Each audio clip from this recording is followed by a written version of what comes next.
বিদ্যুতের মূল্যবৃদ্ধি এবং প্রচণ্ড গরমে শীতাতপ নিয়ন্ত্রণ যন্ত্রের অতিরিক্ত ব্যবহার গ্রাহকদের বিদ্যুৎ বিল বাড়ার কারণ বলে দাবি করেছে বিদ্যুৎ বিভাগ। গণমাধ্যমে প্রকাশিত ভুতুড়ে বিলের দাবি সঠিক নয় বলেও দাবি তাদের। এদিকে বিদ্যুৎ, জ্বালানি ও খনিজ সম্পদ মন্ত্রী জানিয়েছেন, বিদ্যুৎ খাতে 56,000 কোটি টাকার বকেয়া রেখে গেছে আওয়ামী লীগ সরকার। 28 থেকে 6 এর মাঝেও কিন্তু বেশ কিছু গণমাধ্যম ও সামাজিক যোগাযোগের মাধ্যমে প্রিপেইড গ্রাহকদের কয়েক গুণ বেশি বিদ্যুৎ বিলের অভিযোগ আমলে নিয়ে এ ব্যাপারে ব্যবস্থা নেওয়ার নির্দেশ দেন প্রধানমন্ত্রী তারেক রহমান।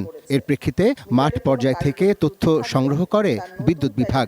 এসব অভিযোগের ব্যাখ্যা দিতেই সোমবার দুপুরে বিদ্যুৎ ভবনে সংবাদ সম্মেলনের আয়োজন করা হয়।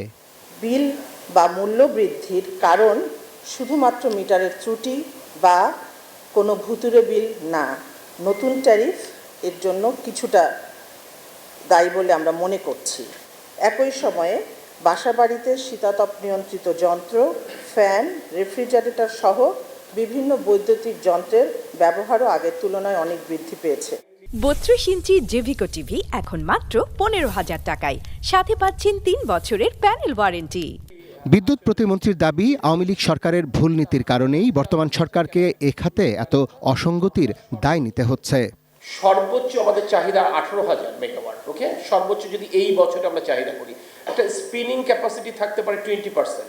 সেখানে আমাদের যদি 29,000, 30,000 যদি আপনার জেনারেশন ক্যাপাসিটি থাকে, এই 12,000 অতিরিক্ত মেগাওয়াটকে আপনি ক্যাপাসিটি চার্জ দিচ্ছেন এবং প্রতি বছর আপনাকে যে পরিমাণ ভর্তুকি দিতে হচ্ছে, এই কারণে অর্থনীতির উপর যে চাপ তৈরি হচ্ছে, সেই কারণে আলটিমেটলি সবাই এফেক্ট করছে।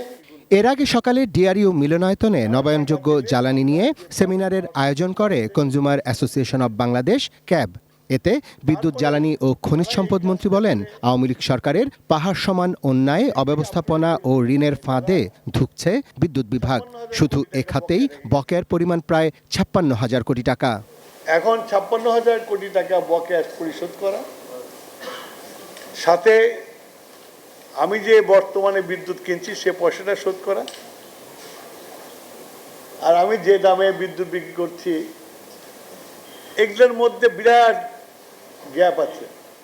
নবায়নযোগ্য জ্বালানি খাতে জোর দিতে প্রধানমন্ত্রীর নির্দেশের কথা জানিয়ে মন্ত্রী জানান, আগামী 5 বছরে সৌর বিদ্যুতের উৎপাদন 10,000 মেগাওয়াটে নিয়ে যেতে চায় বর্তমান সরকার।